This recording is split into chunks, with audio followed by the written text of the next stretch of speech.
Hey everybody, welcome to Talks Tamiya. How you doing? Thanks for joining us again for another podcast. I'm joined, as always, by Phil, Poor Boys RC. How you doing, Phil? Hello, everybody. I'm doing great. Thanks for having me on again. Thanks, man. You're welcome. Thanks for joining me. And also, we've got a super special guest today. We are joined by none other than Mark Bryan from Mark Bryan RC. Cheers, guys. Thanks for having me on. I'm so happy to be here with two of my favourite RC channels, Craig and Phil. Nice one, guys. I wondered who you were going to say there, Mark. I was apprehensive. What was I going to say, Craig? I was going to say Tom Lee. Tom Lee, yeah. Not Kevin Talbot. We won't even go there. So we have got a full agenda today, and there's lots to talk about. We always kick off, Mark. We're talking about new Tamiya releases, okay? And unfortunately, there's not a great deal to talk about. Now, part of that is because Tamiya are doing a Japan model show in about a week and a half's time, and I think they're saving all the good news up for that. But they did announce there were some new products coming on that list, and they've got, from an RC perspective, the Mercedes GT3 Evo on a TT02 chassis. Not a TT02 again, Craig. Yes, Mark, a TT02. Have you got one of those? One or two. Yeah. What's the TTO? I think we all have. Because it feels a speed challenge mainly, I think. Yeah, I was going to say someone did a speed challenge on that. Yeah. I drive it in a straight line. Yeah, I couldn't. So we have that. We got the Grasshopper Black Edition, Phil. That came out slightly too late for the speedrun challenge. But that's a good looking RC. I like the look of that one. Hasn't that been out before though?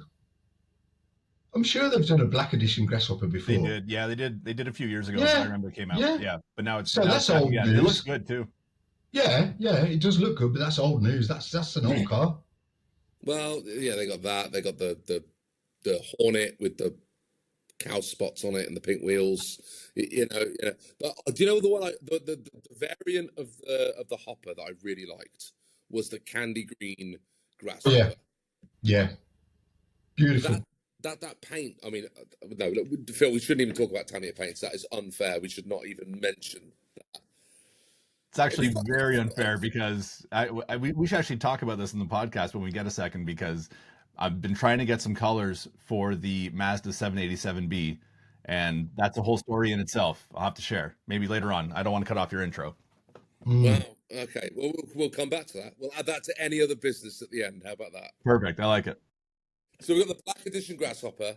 We've got the Mercedes-Benz tipper truck in a candy green, apparently. So that's one of those big truck things. And then the other thing that was on the list was a carbon damper stay set for the DT04 and those freewheel axles that are used at the front to put any wheels you want on the front of the DT04. And that's it. There's nothing else on the Tamiya list. That's the Come on, Tamiya. Come on. What's going? That can't be right, can it? They must have more than that in the wings, surely, for a big show. Yeah. I mean, I thought it was disappointing. I was hoping there would be things on there we've not seen before, but they haven't even mentioned the DB01SR on that list, and that's been announced. That's coming, and that wasn't on that list. So the price for that has been announced here in the UK. I don't know if it's been announced in Canada yet, Phil, but the price point was announced today or yesterday for that SR version. £299 is coming in the UK, which is kind of the midpoint for me. I actually thought it would be more than that. I thought it'd be about £350.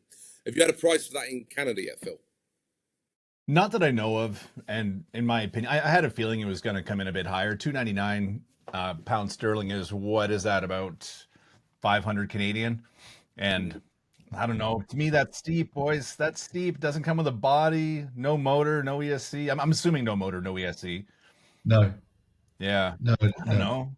Does that seem crazy? I bought a DB01 off of eBay for, I think, like $200 Canadian with shipping. You know, I think, in my opinion, that's a high price. But it's a good chassis, isn't it, Phil? But that is a lot of money. Yeah. I think so. It's a great chassis. I mean, I think it's a wonderful chassis. And I love the way the car drives. I haven't driven with larger tires. Do you know, are they changing the gear ratio in the SR for the larger tires that it comes with? I I don't haven't think got a so. clue. I don't think so. No. No. It's kind of interesting they chose to put the larger tires on there, hey, as opposed to like a standard buggy size tire. Am I missing something? No, you're right. They got bigger wheels, haven't they, than the standard Tamiya fare. Yeah. Yeah, I think it's a lot of money. I mean, that is almost in the UK. It's almost the same price as the BBX, I knew you were going to say that. Good comparison. Yeah. and it is marginally cheaper than the TT02 BR that they did BR, the other which is year. fully loaded, isn't it? It The BR. is. It is. And someone pointed out to me that that chassis has more hop ups on it than the SR DBO1 has on it. Yeah, it does. So that Definitely. Yeah. it probably is where it's probably about right, is what I'm saying in terms Yeah. of price. But for me, Agreed. a £300 RC kit has got to be top. Yeah, and I don't know how much because when they released the DBO1 back in 2008, I want to say something like that. They then followed on with like loads of other variants. They had an R, an RR, and then an RRR. Just add more R's. It just keep adding R's. But every time they did that, they added more stuff. They added more stuff to it, and that kit got more and more expensive as it went on. Yeah. Yeah. Yeah. So I don't know. It has to end somewhere. yeah, maybe the 5R. Maybe they could have like a pirate edition. The 5R be the R, the pirate edition. That'd be cool. Oh man, that is so funny. Yeah. Yeah, the DBO1 Pirate Edition. Very good, very good. So we've got the DBO1 coming again. That's great. I don't know if it's happening in Canada yet, Phil, but we are getting a whole load of stock clearances here in the UK. So in the last week, it seems that the model shops are just clearing base. They've got your favourite, Phil, the BT01 is down to £89 in the UK. 89 pounds. Surely it's worth a go for £89. Yeah. Even if you don't like it, it's worth it for that much. For that price, I mean, yeah, that's really cheap. And don't forget the 3 bags of Atraxis shims that you have to buy to make it go straight. And then, so you round that up an extra £5, but you're there. I like the way he's using the word quid. Well done, mate. Yeah, he's definitely multilingual. very good. Yeah. £5, eh? Quid, eh, mate? So that's £89. The MBO1 is down to £89. That's So Phil's favourite, isn't it? The NBO one. Not the mini, not, but the other variants are £89. Which again, I know they're not. I mean, there's a lot of slop with them, right, Phil? And they're not easy to work on. But £89 for a new chassis that's only been out for not even a year, really, is it? Year and a bit. That's it, yeah. And I'd say they're actually surprisingly easy to work on. That was the one benefit. The one huge pro that I found when I reviewed both the MBO1 and the BTO1 was that everything seemed to be held down by 2 screws, and they're all the same length of screw. So you really can't screw it up. I made that cheesy joke in my video, like, because they've got the 3 different transmission configurations, and everything's just 2 screws, 2 screws, 2 screws. So it's actually very easy to work on, but the slop is just what made it really not that enjoyable for me. And I test all my vehicles out of the box as they come out of the box. I didn't shim anything, and yeah, it was not the best driving experience. I'll tell you. I get that, Phil, but I think, like you just said, though, the concept of it is really cool, isn't it? 100%. The concept's brilliant. The engineering that went into it is fantastic.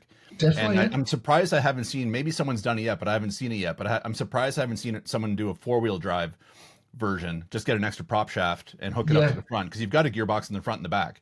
And in fact, if you have it set up to front wheel drive, all you do is you turn your gearbox around. So now that you're driving your rear wheels, and if you have a front wheel drive, yeah, you turn the whole car around, I guess. So now your rear would become the front, and you move the body around 180 That degrees. makes sense. It's kind of a wacky thing, but yeah. So you would just need an extra prop shaft, and you could have a 4-wheel drive, which then at least with all 4 tires propelling you, you would hopefully go a little straighter than you would in any straight line. wheel drive configurations. Yeah, it's true. I've heard a lot of other people talk about how easy it would be to do that, but like you just said, I haven't seen anyone actually do it. Not on YouTube, anyway. Mm-hmm. Not Well, to my for knowledge. £89, you could buy two of them Yeah, might and have a you can go. give it a go. Yeah, yeah, And you've got some nice bodies that come with those kits too. That's the other thing. You've got some a really definitely. nice selection of bodies with those chassis.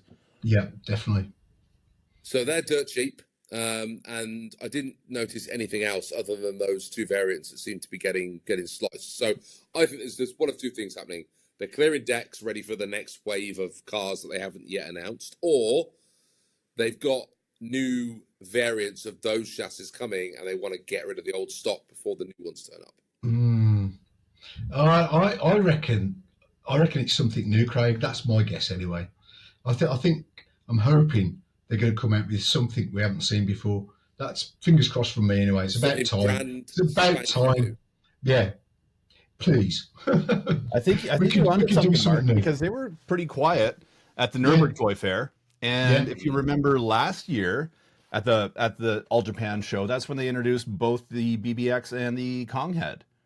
yeah. Not Kong head, I'm sorry. No, The squash fan, yeah. Yes. Yeah, right? true, So those true. were and those are two those are two bangers. Like the BBX is like I'm surprised you don't hear more about it. I mean, that is Yeah. a top-notch buggy. That is just a phenomenal buggy. I would have one of those tomorrow if it was just a little bit cheaper. It's just a little bit out of my price range, but I really would like one.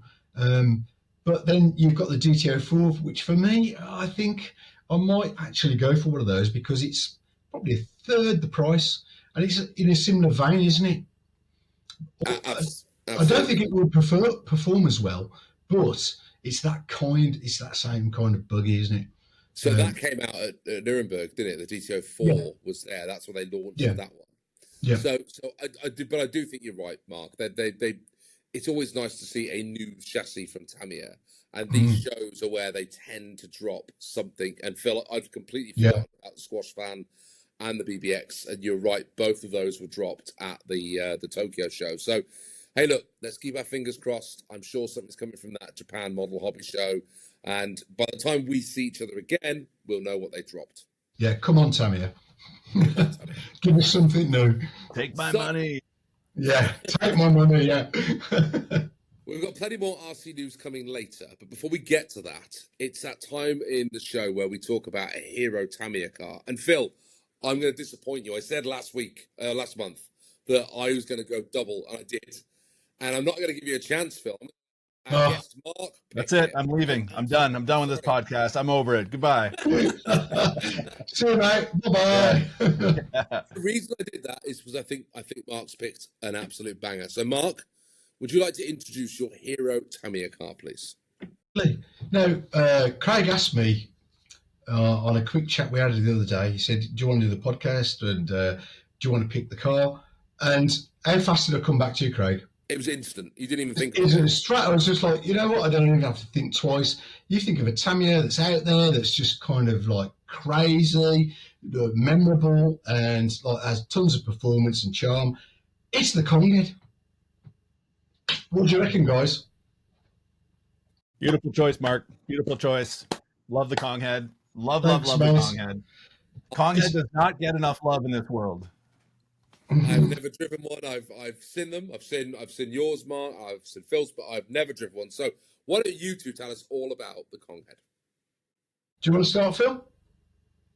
Sure. What, I mean, what's your experience? I love it. My wife bought me a Kong head. Well, I mean, the year they came out as a Christmas gift. I think I bought her a Even boomerang the better. same year. So we've got some fond memories of Christmas Day, the two of us assembling RC cars together. That was fun.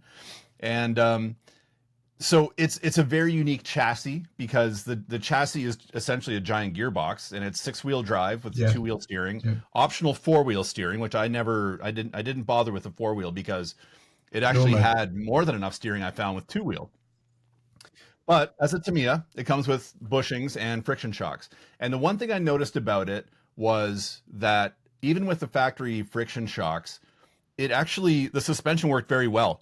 And when you jumped it, it landed nice. It almost jumped as though it had oil-filled shocks in it, but Yeah. it doesn't. When And you I say really can't that, explain how that worked. when you say that, Phil, I think the difference is a lot of Tamiya, what they call friction shocks, have got no friction whatsoever. I nearly swore there, but like the TTO2 ones, it says friction, but there is no friction. There's nothing. But in the Konghead shocks, it's an actual tube, isn't it? A rubber tube that does provide some friction. So I think that could be the difference. It could be. Do you Yeah, think? Do you think? it could be. It's just fun, and it's just such a fun truck, and you can get into like good power slides with it, and it's just a really fun truck. I put I think a 15 turn brushed motor in mine, so I pepped it up a little bit more, and it's just a really fun, really cool looking truck. That's a real joy to drive, and it's not very expensive. So yeah, it's a winner, Totally man. That's a agree. great that's a great pick. Totally agree. For me, I think it's one of like Tamiya's kind of.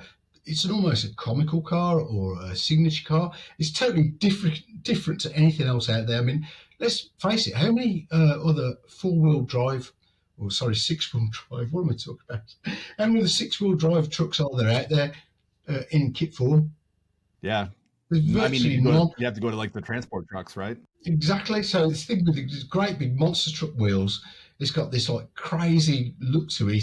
And like I say, I've taken mine out and driven on almost like crawler type courses where you'd expect it wouldn't go up like a one in one incline and so on. But it just takes everything in its stride. That's what I love about it. It's like a truck for all courses. I seem to remember a Pete Wiley video where he had his Konghead going up like a ridiculous slope, and he was just as if it was like a crawler, and then he was just gunning it. And it was just rocketing up like Yeah, didn't even miss a heartbeat, just went straight up it, no messing around. yeah, they could go over anything, those things. They're just so much fun. I think that's the main thing. It's just a crazy truck and just a massive laugh wherever you take it. It's just like puts a smile on your face. That's why I've picked it as, my favourite for today. I think you said, Phil, they're reasonably priced in the UK. I want to say they're about 160 quid. Yeah, You can get one.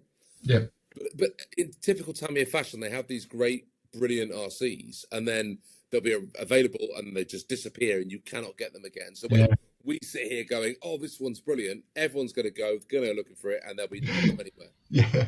Yeah, good point. You too.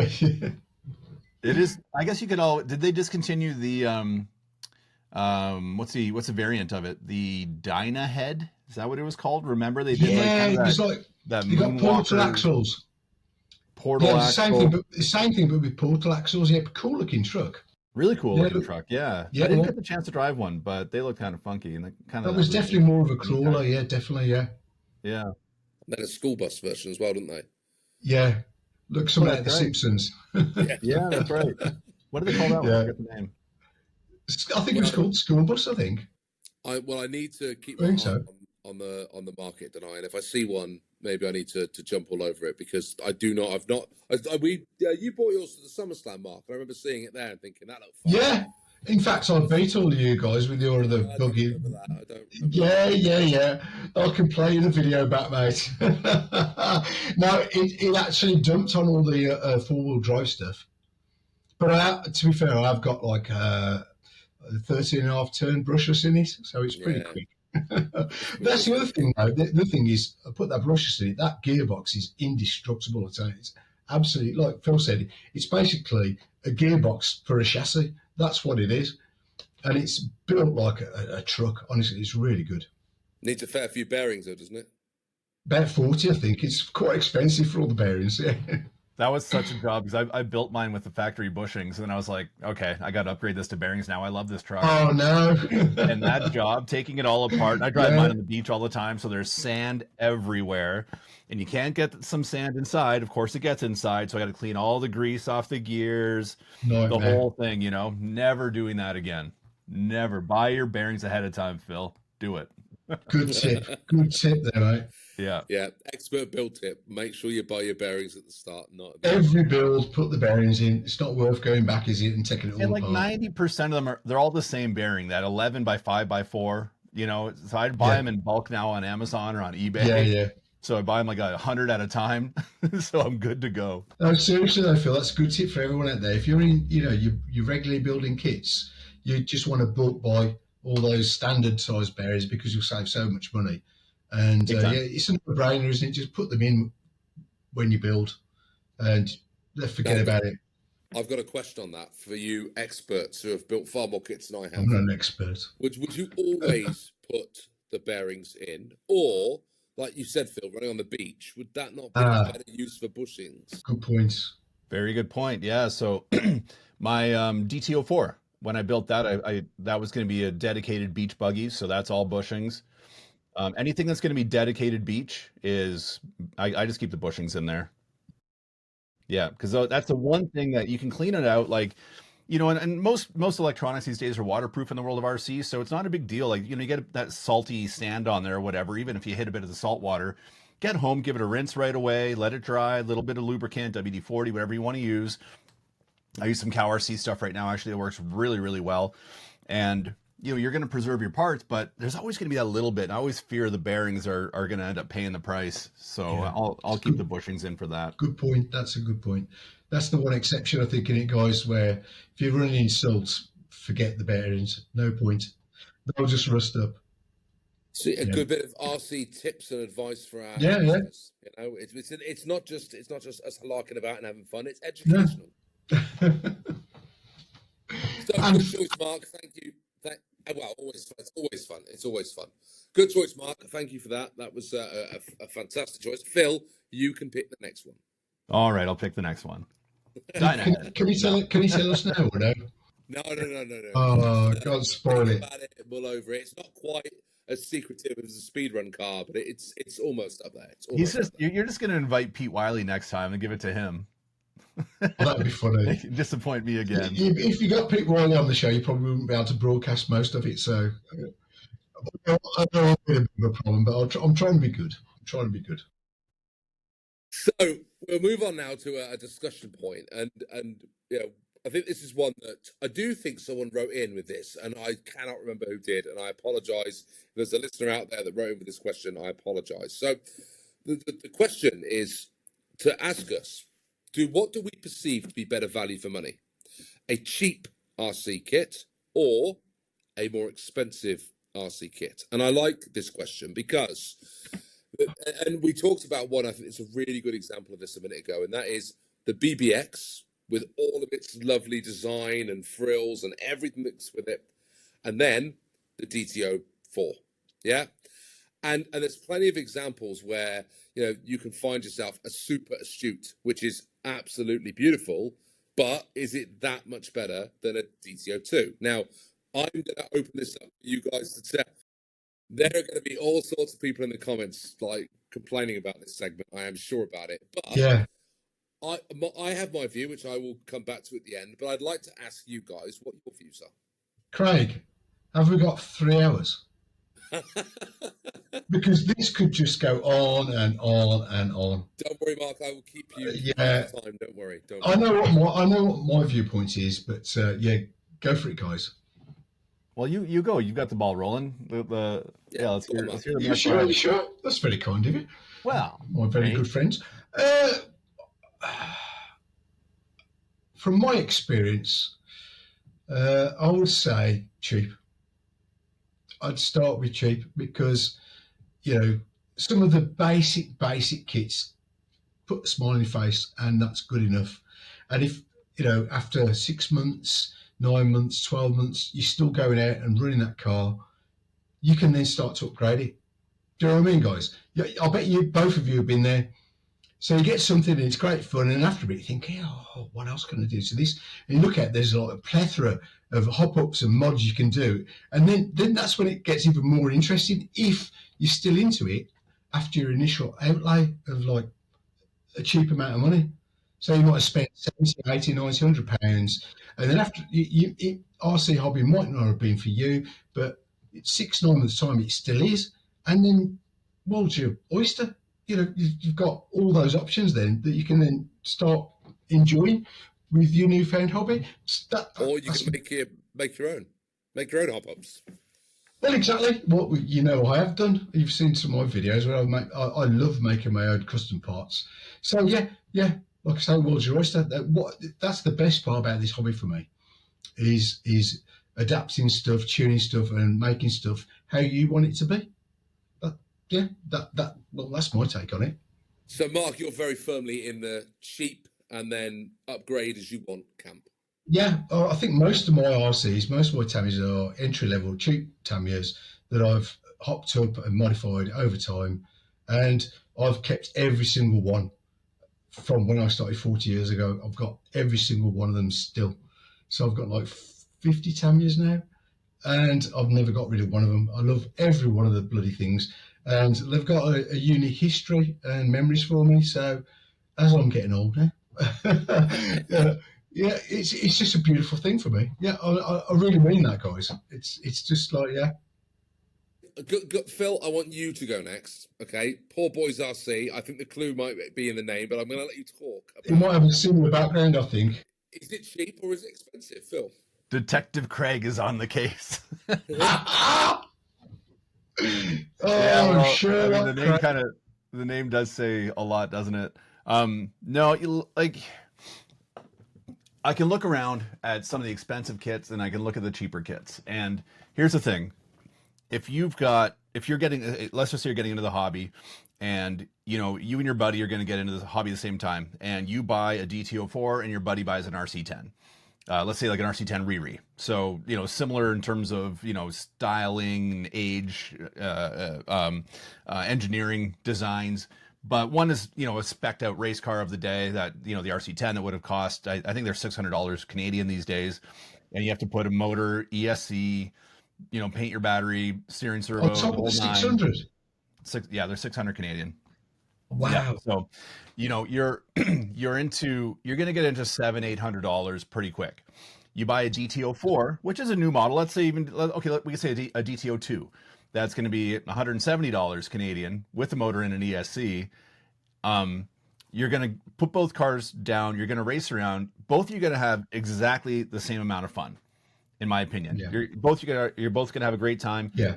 Yeah. You're not going to notice incredible handling characteristics, differences, I should say. Like, you're both just going to zip your cars around, have a good time. And I think that's where the cheaper option, I think, is a better option, in my opinion. I think it's like uh, kind of aligned with what Mark said, where, you can buy a less expensive car, get used to driving it, start modifying it, making it go faster, making it handle better, different tires, the whole kit and caboodle, and still not even get close to what you pay for some of the more expensive cars out of the box. And regardless whether you have expensive or not or cheap, you're gonna have fun. Like to this day, the Midnight Pumpkin's still my favorite RC car.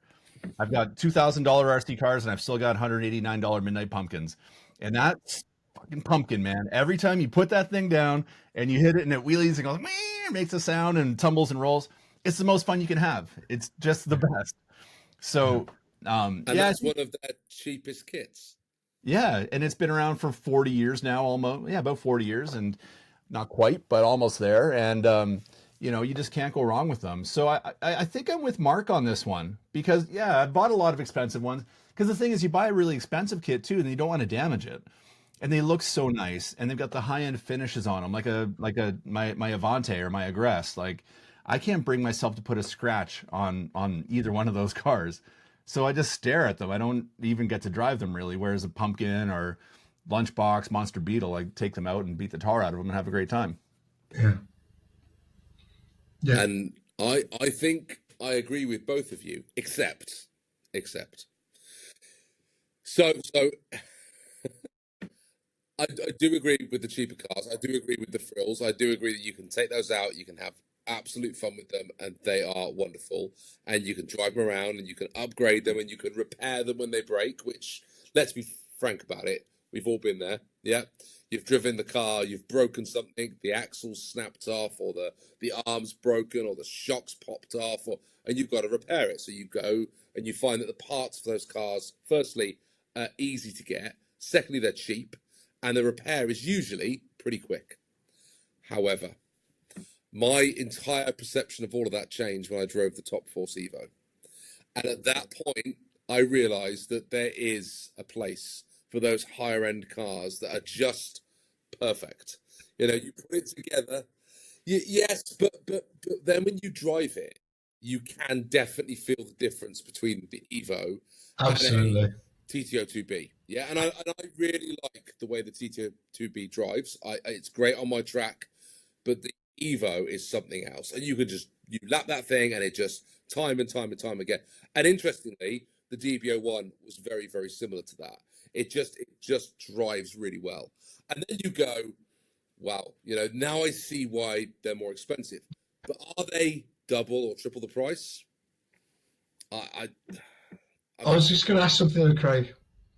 Go on, Mark. Do you think you need to have achieved a level of experience with RC to be able to appreciate that difference, or do you think you'd appreciate it from the start if you were a beginner? That's So I'm not so sure. That's a really good question. I think if I'd have built my Top Force Evo first, I think If it was the first car you'd ever driven, Craig, it would have ruined every other build that I did after it because they wouldn't have quite been the same as that build. yeah, okay, yeah. But I also think that if I'd have built that first, I probably would have smashed it up a lot sooner. Yeah. And then I'd have had a very expensive repair bill that I wouldn't have been able to afford, and then it would have sat on the shelf gathering dust forever and a day while I bought a DTO2 or DTO3 and drove that instead. Do you know? Yeah, this is a really interesting conversation, a really interesting topic, because after saying what I've said and listening to Phil say what he said, which is pretty similar, I do agree though. When I drove my Super Astute compared to say a Sand Viper, it's like I can't describe the difference because you're not actually in the vehicle. You're not actually driving it, but it kind of feels like you are. Does that sound weird? You kind of get that kind of association with the car as it's going over the terrain, and you can am I talking rubbish? Well, no, because that's what it's like with the Top Force for me. And you just get this feeling of like smoothness and sleekness and controllability. So there's okay, a bit of both for me then. I've changed my mind. You convinced me, Craig. It's a bit of both, but I think you need to be able to drive a car first. But there's another great example of this, and that is if you take the TTO2, which we talked about earlier in the show, and everybody who is into Tamiya will have built a TTO2. Everyone knows it, yeah. Yeah. But then you go and you build a XV01, yeah, or you go and you build one of those higher end touring cars that Tamiya have done, like the TA08F or whatever it is, that they will be night and day different to that TTO2. And for me, you think of the understeer in that car, you think of the fact you can't keep it in a straight line, and then you put down an XV01 and you drive the same track that you've laid out on the tarmac with that car. I've done it, yeah, and you have. So yeah, night and day. And that is what you get from those more expensive ones. But the outlay and the risk and everything else that you're putting into it when you take that buggy out or that car out is so much higher. Yeah, I agree. Firsthand, I experienced that this year because there's a couple of Orchard Raceway runners that, well, they're not runners anymore. They are very sad. I know about a few crashes. Oh dear. So what we're saying then, to summarise, we like cheap RCs. Yeah. Because there's nothing wrong with them, but we do appreciate those higher end models for what they are. Yeah, I think that's what we all agree. But I think you've got that. Go on, mate. Thanks, Mark. Yeah, I was going to say, when you find that sweet spot, the sweet spot is what I love is that what Kyosho and the Dune Master and Dirt Master. Those are two cars that I think are that sweet spot where they're 350 Canadian dollars, so they're not breaking the bank. 329, I think. For the Dune Master, I always get the two mixed up. The Dirt Master is a two-wheel drive buggy. I think that's about 329 and about 349 for the Dune Master, which has the Beetle kind of body on it. Those two cars, I feel they handle really well. They've got race spec DNA. They've got, what is it, the Kyosho Laser? I think they're based off the Laser series of cars, or the Ultima. Quality is like spot on, isn't it, Phil? That's right. So you don't have the carbon fiber, you don't have all the fancy aluminum, but you do have good quality plastics, and so you're not paying a premium price point, but you've got a race spec buggy that's just kind of got some budget parts on it, and they handle great. They're tough. You can race them. I raced mine, and I mean, I could hang with the guys that are racing, the RC10 B7, whatever the heck the current top of the line spec buggy is, and I mean, I could hang. You know, I'm probably not going to beat them, but I could hang. And so Yeah, there's something to be said about that. I really like that good. segment of the RC world. Nice Yeah, cars. Nice yeah. cars. And they are, I suppose, in relation though to some of those other, I mean, the race buggies, they're still cheap. That's still a cheap buggy. Yeah. In Yeah, you're half price, comparison, getting it yeah, half price. yeah. Absolutely, absolutely. Well, there you go. I think we've settled it. Buy cheap. Yeah, enjoy it. Beat the Buy stock. cheap, work your way up. Yeah. If Don't if worry you about breaking it. if you're still in RV, keep going. Yeah. There you have it. You heard it here first. Do that. So, thankfully, even though Tamiya did not furnish us with some RC news to talk of, all the other RC companies seem to be flat out at giving us lots and lots of things to talk about. And I'm gonna start off with the easy stuff before we move on to the more difficult conversations. So, Kyosho this week have announced a load of new stuff ready, and I think it's ready for the Japanese model show. But they've released a whole load of Kyosho Mini Z cars, and I've never driven one of these. I like the look of them. I think they look so incredibly detailed. They look great. But they've done a Lancia Delta Integrale, a Toyota Celica, a Mazda RX-7. They've got two variants of the RX-7, and they're like track cars. They look really, really cool. And then they've got a Porsche 962 as well, like one of the old sort of Group C cars.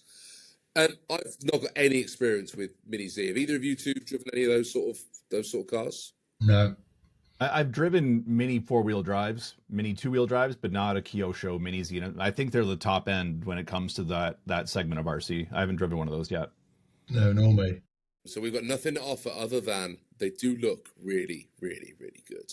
They That are Lancia beautiful. Delta Integrale body, oof, that is one of my favorite rally cars of all. I've never even seen one in person before. It's like one of those for like forbidden fruit kind of thing. You know, you haven't seen it, so you want it that much more. You know, and I've heard they're kind of junk and they sell for big money. I told my wife I was going to buy one, like a real one, but they're like 40 grand Canadian to get shipped over here, and apparently they're not very reliable, and no one wants to work on them. So it's a But really they're not very reliable. that's what I've heard. I've actually been a passenger in one many, many years ago, and I've got to say, I was impressed. It was bloody scary how fast that thing was. Is that right? But yeah, it was incredible. But I know the guy that owned the car paid a lot of money for it, and he had a lot of trouble with it. So yeah, I think the rumours are true. Keep well What I've away heard. from them. Yeah, They're loving that's to one of look my at, scale you know. versions. But in real life, Just buy a really small one, Phil. You know, That's one right. yeah, scale. tiddly tiddly. But even the tiddly ones are stupid money. They're like 230, 200. 40 Yeah, pounds. that's too much for me, Craig. I'm afraid. Sorry, mate, but that's But too much. unless you've got somewhere to drive it, right? I mean, Or you're in a club and you're racing indoors with your friends. I can get that, but as you know, a single outlay of like nearly 250 quid for a tiny little car that I personally wouldn't really drive. I haven't got anywhere to drive it. It's an indoor car, isn't it? So not for me, but I do appreciate that, you know, for those that do like that kind of thing, then it is a beautiful little car. That's if I was gonna get one, I would be buying that Lancia Delta one. That looks fantastic. I like that Toyota as well, to be fair. I like the old Japanese cars, I really do. We've got a thing for the old like Mazdas and stuff, you know. I do like them, the old Subarus. Yeah. Me too. I'm a sucker for a Japanese car. As is Phil. Sure am. Mr. Camry. I need Toyota a third. Camry. Listen to this fun fact. I currently own two 1985 Toyotas, and they both have 134,000 kilometers on them.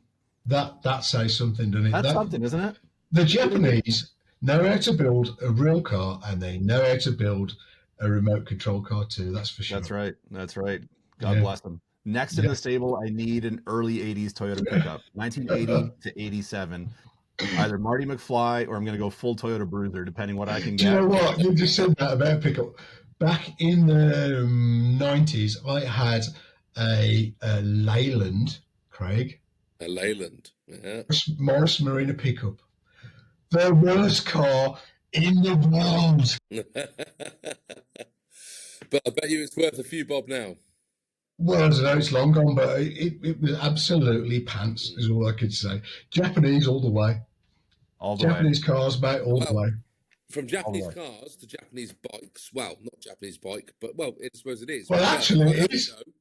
Kyosho have got, or they're re-releasing their Hang On Racer. Now, I think we talked about this before, Phil. These are the bikes with the rider that moves from side to side. So What's cool. special about this one is it's the Kenny Roberts Yamaha YZR 500 from 1978. Is it can you not put a picture up, mate? You can't do that, can you? No, that's a shame, isn't it? I don't have the skills. I don't have the skills, Mark. I'm sorry. Other podcasts may have the fancy setups that allow us to do that sort of wonderful TV trickery, but unfortunately, this is a poorer version. Oh, that's a shame. Sorry, Mark. Let's just imagine it. Let's imagine it. Why don't you describe it to us, Mark, and then we can all know exactly what it looks like. Well, it's white and yellow with kind of black blocks down the tank. What they used to call King Kenny Roberts, who was the world championship American rider. You know what I'm going to say, don't you, Craig? We've talked about this before, but I'm an old man. I was born in 1963, and in 1978, when that motorbike won the world championship MotoGP, it's not called. It wasn't called that then. It was called 500 World Championship, but it's MotoGP now. I actually saw that guy race that actual bike at Silverstone in 1978. So that brings a lot of memories for me, and the fact that they've actually altered the chassis to reflect the original bike by turning the forks back upside down like it should have been in the day. I've got to say they've done a great job on that, and I want one. It does look good. It does look really good, doesn't it? I don't know what's going on with the viewers, but I've got it come up on my screen now. So. Yeah, so have I.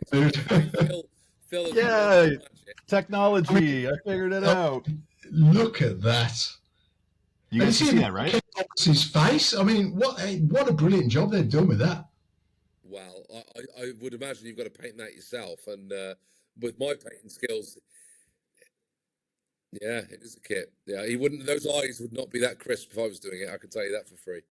It'd probably be cross-eyed if I was doing it. But that is one sweet kit. I think I might have to go and get one of those. That is so cool. That is pretty slick. And I haven't got an RC bike, so that'd be a first as well. You haven't got a bike, no? An RC bike, no. I mean, look at that. Look at what that. A chassis. A chassis. That is interesting. How do they design these things, man? Like the creativity and the engineering is just phenomenal. Do you know what, guys? That looks like the actual chassis as well, the real bike. It's got that kind of monocoque chassis with the frames down the top. That is so scale, it's unbelievable. Hats off to them. Hats off to them. That is cool.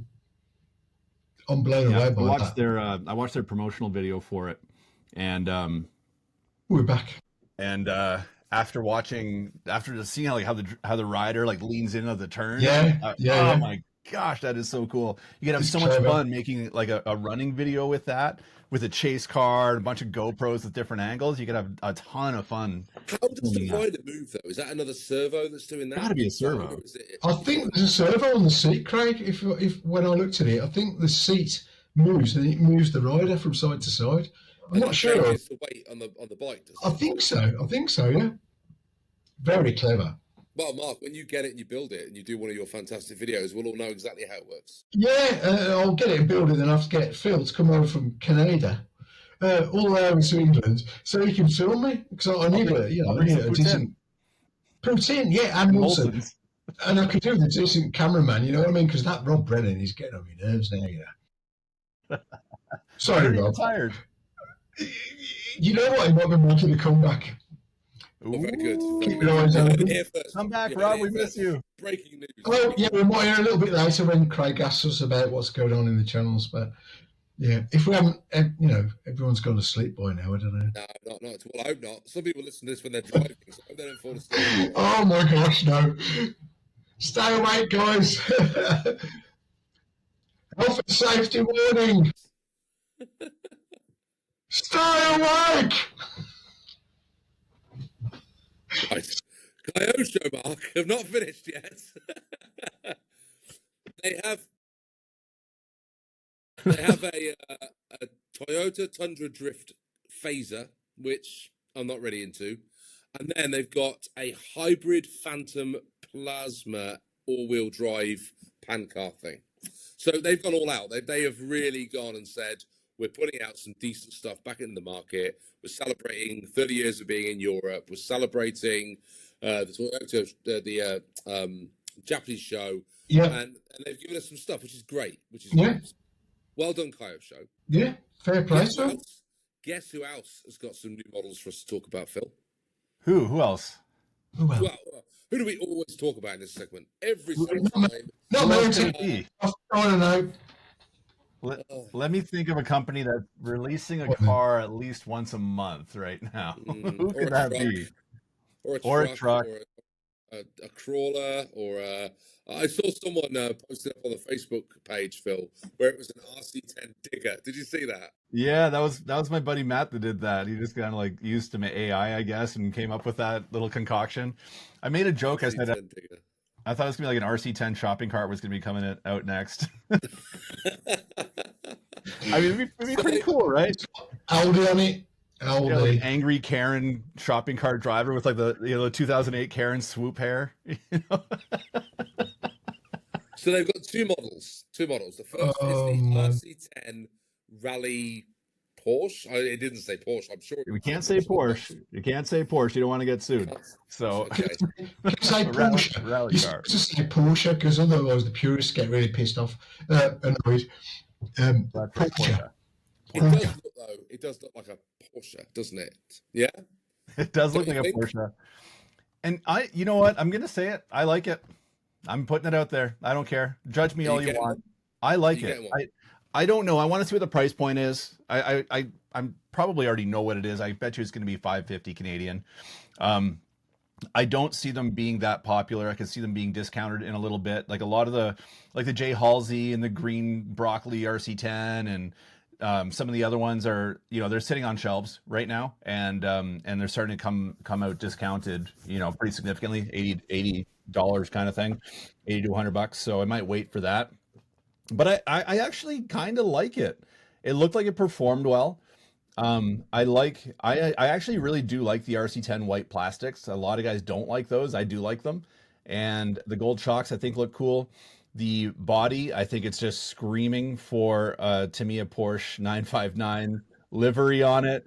Rob Mitchell from Need a Bigger Shed has already said, hey, I'm going to make some bigger light buckets for this thing, and I want to make it work. So there's a lot of potential sitting there. Mark is not happy with me right now, but hey, that's how I feel, and I'm sticking to it. If looks could kill. If they put that into the market, right, before Tamiya have come back with their 959, and you got to give it to them. They've taken something and they've done something different. I am not a fan of a lot of things that Team Associated have put out in the last 2 years or so. But orange and white rubbish. Orange and white. For God's sake! You don't like it, Mark? It's just the same old thing regurgitated. What the hell's going on? I mean, one of the things I would say about that model, is somebody put I don't know, they have like a rally chassis, don't they? Yeah. And they put it alongside it, and other than the pan, it's basically all the parts off that Apex rally 2. Apex 2 chassis, yeah. But do you know what? People love it, and people will buy that stuff. And I don't have an Apex 2 chassis, and I've heard that's specifically good. So I'm going to get one. That'll probably be the one I'd look at. Excuse me for a second. I will just say, I'm not really keen on the stuff they did whatsoever, over and over and over. But when I first saw that car, I did think, actually, it's a sleek looking body. It's a nice looking rally car, and I think I did watch a bit of footage. It actually drives really well too, doesn't it, Phil? It looks like it goes really well. That's kind of what started selling me on it. At first, I thought it was really goofy, and then I watched the running footage. I'm like, that thing actually looks like it's working pretty good. It did look like it handles well, but it's just I could see that being fun. The whole thing, I'm not that keen on. I think there's a lot more Tamiya Porsches that they've already got in their lineup. if you look at some of their road cars, some of the belt drive stuff, the four-wheel drive stuff, already they've got is so much better than that, in my opinion. Let's just hope Tamiya come up with another off-road proper rally car version, because most we of will the road see. versions. We will. I mean, what a time to put it out. If Tamiya came Yeah. to the Japanese model fair and like, here's the 959, it would be a bit of a mic drop moment, wouldn't it? But at the end of the day, it's another RC car, and I know I pulled my face a bit. I've just been a bit silly, but you know, it's all good. It all adds to the fun. You know, if that's your thing, then you know, fill yourself up with it. So there's one more thing that came from Team Associated though, and that was the RC10 Nitro. Did you didn't see that, Craig?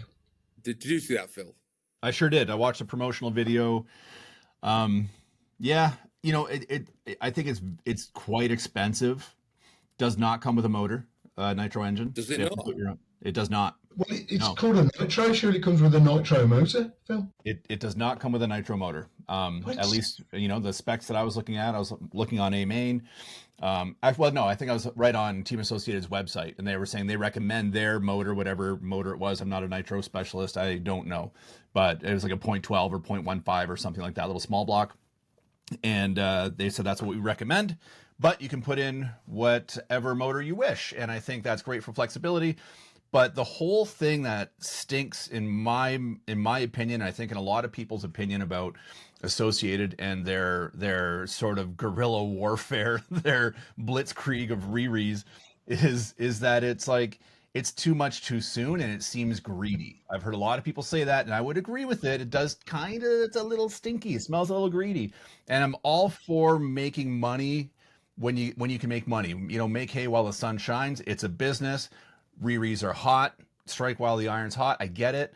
But like at the same time, it's so much so fast that it's putting a lot of people off. A lot of people off. Like in my videos, you know, I get a lot of comments like, screw AE. They're just gouging us, you know, and I read it in other people's comments, Adam's comments. So they're kind of, I think they're satisfying the hardcore guys. In the middle guys like me are like, take it or leave it. And then there's other guys I think that are in the middle that are like in the middle and on the maybe on the fence with, do they love AE or not? And they're saying like, F you, we're not into this. You're just trying to steal every cent you can from us. I was going to say, do you mean hardcore guys or the rich guys? Because if you were going to buy every one of the releases they put out in the last 12 months, you've got to have a mortgage. It is a lot of money. Do you know what I mean? You know? And they say, buy our new nitro car, but by the way, you've got to buy a nitro engine as well. Doesn't come with it. That's a bit rich. It's a bit rich. I just bought a Masami, and that's almost $600 Canadian for a Masami kit. You know, and I said I wasn't going to, then I said I was. Anyway, long story short, I did.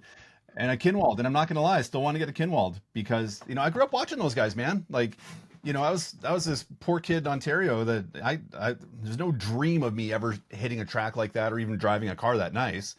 So I lived vicariously through these guys. I had a paper route. I got my RC Car Action magazine subscription, and I watched these guys race. I grew up watching them, and they're kind of like, I wasn't into sports, you know, I was into snowboarding and smoking pot and drinking beer. You know what I mean? So like in RC cars. So, you know, these are the guys, these are my athletes. These are the guys I watched growing up. And I think it's really great. And I do think it's really great that they've taken the time to put these models out that people can pick up and they can enjoy. And that is fantastic, right?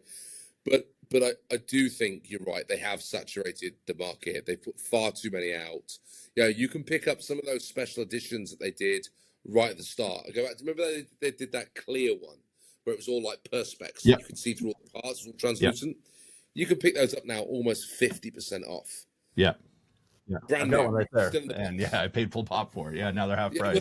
But that's the bit and that leads to sour taste because you're like, oh man, really? If I'd have just waited for 18 months, I could have got that for half the price I paid for it. And it's not fair. It's not right.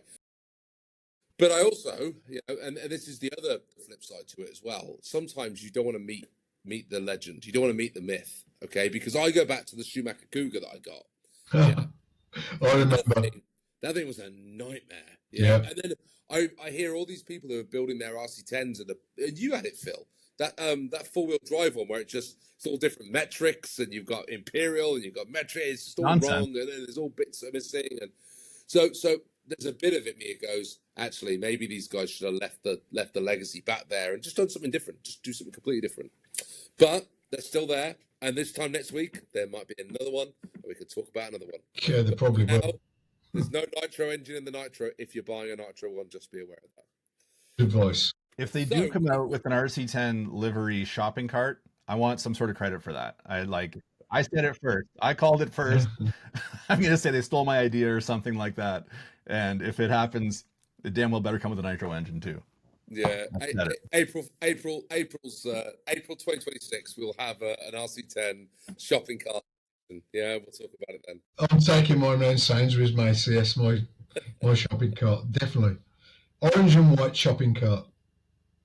So Oh, I don't know. we're almost at the end. All that's left now for me to do is ask you, lovely YouTubers, what is going on your channels in the next 4 weeks. So, who would like to go first? Mark, why don't you go first? What's happening over at Mark Brown RC? That's very kind of you. I've not got a lot going on. Got a few family issues going on at the minute. Probably going to go on and on and on. Don't want to go on about that. But other than that, I've had that lovely bulldog, SCA1E Charisma Kiss. So I've got an unboxing of that coming for a detail unboxing, which I did with my friend Rob. We had a good laugh with that today, and also I've done an unboxing with him of his new Tamiya that you can see on his channel. So go and have a look at Rob Brennan RC. And we've been working on a few other little things. There's a lovely chap in the hobby called Alan Taylor. I don't know if you've heard us speaking about him before, but he's just a hobbyist, and he got in touch with us. He got a load of old cars that he didn't want to use anymore, and he said, do you want to make use of them? So, I mean, how nice is that? That's what this amazing. hobby is so good, So he posted down boxes and boxes of parts for us and bits of cars and whatever. So we've got a lot of that to come out as well, hopefully showing what we've done with those parts. So yeah, that's what's coming in the next couple of weeks. And hopefully Rob's driving is going to improve from that last video where he was rolling that 1/8 scale rally car and doing barrel rolls in it. No, Rob's driving is not going to improve. Deadpan. That's amazing. What is coming on at Poor Boys RC? You've always got an absolute boatload of stuff. Too much, but I made it through. Yeah, I ended up inundated by the end of the summer with reviews, which is a good problem to have. But then, you kind of want to live life a little bit too. And, there's still some health concerns that I have that kind of slow me down sometimes. So anyway, I got a little bit inundated, but I'm almost done with all of that stuff. I got a few more to finish up. And then I think it's time to focus back on like the bread and butter of what Poor Boys was when it started, was some more Tamiya builds. I love doing stuff like this little right here, this fella, my little Honda City Turbo. Look, it's finally done. It turned out so great. Look at the paint on the driver. I didn't do that. That's gonna be my Saturday video, guys. That's a raffle car. That is awesome. Proper. It is. I was never really a fan of the Honda City Turbo, and now that I've built that, I'm like, why am I raffling that one off? Like, I love that car now so much. Like, I can see you winning it. you can see my Willie. And check this out. So, Willying is not your Willie. Mark, Yeah. Mark, I just assumed the worst. I always assume that with you for some reason. That is so funny. But I've got like that GT Power sound unit in here, Craig. You know the one I'm talking about. They also sent me some headlights. So I've got these like super bright lights in this thing. And anyway, I want to get back to that because that felt good. Just kind of getting my hands back in a Tamiya kit and doing some fun stuff with it. That really excites me. So I've got my Mazda 787B that I've got to build, and we'll get some running footage of that. I've also got my Masami RC10 that I was telling you guys about earlier, and then I think just want to focus on some more builds and some more kind of fun Tamiya stuff, Kyosho, maybe some more old school stuff. Back to basics. We mentioned earlier in the show about paints, and you said about the Mazda. So what's going on with the paints? Yes, thank you for reminding me. Funny story. So I won't name names because people don't always like that, but a wonderful viewer supporter of the channel who actually sent me this Wild Willie driver from the UK as a gift to add to this. So that's part of Saturday's video as well. He sent me that, but before he sent me that, he sent me paints. Knowing that in Canada I can't get Tamiya paints, he sent me the paints for my Mazda 787B, and really nice guy. Didn't ask for any money, just said, hey man, love the channel, I want to support you, I'm going to send you the right paint that you need. So I'm like, I don't know if it'll work, but he's like, whatever. Did you get paint through the post? Well, we tried. Wow, that's amazing. So he sent it the first time. He sent it via air, and they shipped it back saying, no, sorry, dangerous goods, won't ship it via air. So 3 weeks later, he's like, sorry mate, not gonna fly, but he's like, I can try ground.